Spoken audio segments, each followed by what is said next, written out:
first to recover completely from this surprise was the medical man, who rang the bell — the time traveler hated to have servants waiting at dinner — for a hot plate. At that the editor turned to his knife and fork with a grunt, and the silent man followed suit. The dinner was resumed, conversation was exclamatory for a little while, with gaps of wonderment, and then the editor got fervent in his curiosity. "Does our friend eke out his modest income with a crossing, or has he his Nebuchadnezzar phases?" he inquired.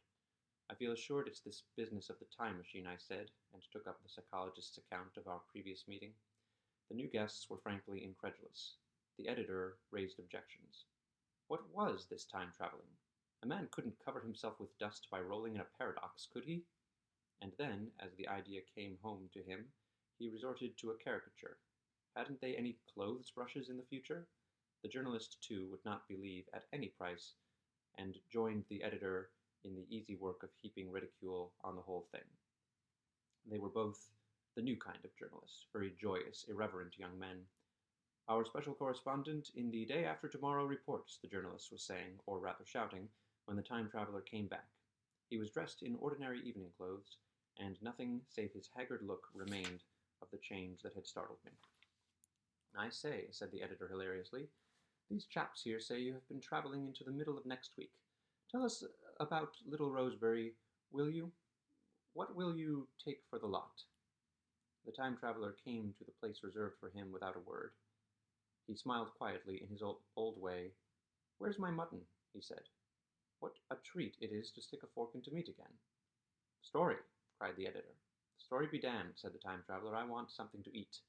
I won't say a word until I get some peptone into my arteries. Thanks. And the salt." "One word," said I. "Have you been time traveling?" "Yes," said the time traveler, with his mouth full, nodding his head. "I'd give a shilling a line for a verbatim note," said the editor. The time traveler pushed his glass towards the silent man and rang it with his fingernail, at which the silent man, who had been staring at his face, started convulsively, and poured him wine. The rest of the dinner was uncomfortable. For my own part, sudden questions kept on rising to my lips, and I dare say it was the same with the others. The journalist tried to relieve the tension by telling anecdotes of Hetty Potter. The time traveler devoted his attention to his dinner, and displayed the appetite of a tramp. The medical man smoked a cigarette, and watched the time traveler through his eyelashes. The silent man seemed even more clumsy than usual, and drank champagne with regularity and determination out of sheer nervousness. At last the time traveler pushed his plate away, and looked round us. "I suppose I must apologize," he said. "I was simply starving. I've had a most amazing time." He reached out his hand for a cigar and cut the end. "But come into the smoking room. It's too long a story to tell over greasy plates." And ringing the bell in passing, he led the way into the adjoining room. "You have told Blank and Dash and Chose about the machine?" he said to me, leaning back in his easy chair and naming the three new guests. "But the thing's a mere paradox," said the editor. "I can't argue tonight. I don't mind telling you the story, but I can't argue.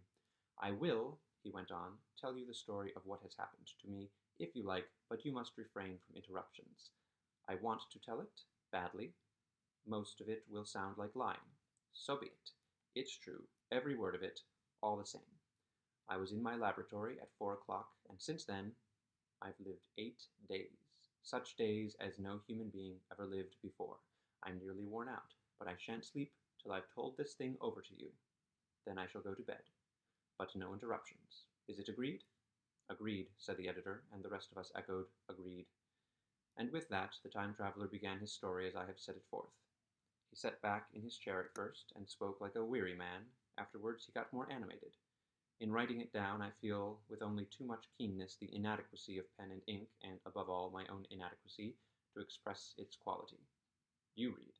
I will suppose attentively enough, but you cannot see the speaker's white, sincere face in the bright circle of the little lamp, nor hear the intonation of his voice. You cannot know how his expression followed the turns of his story. Most of us hearers were in shadow, for the candles in the smoking room had not been lighted, and only the face of the journalist and the legs of the silent man from the knees downward were illuminated. At first we glanced now and again at each other. After a time we ceased to do that, and looked only at the time traveler's face.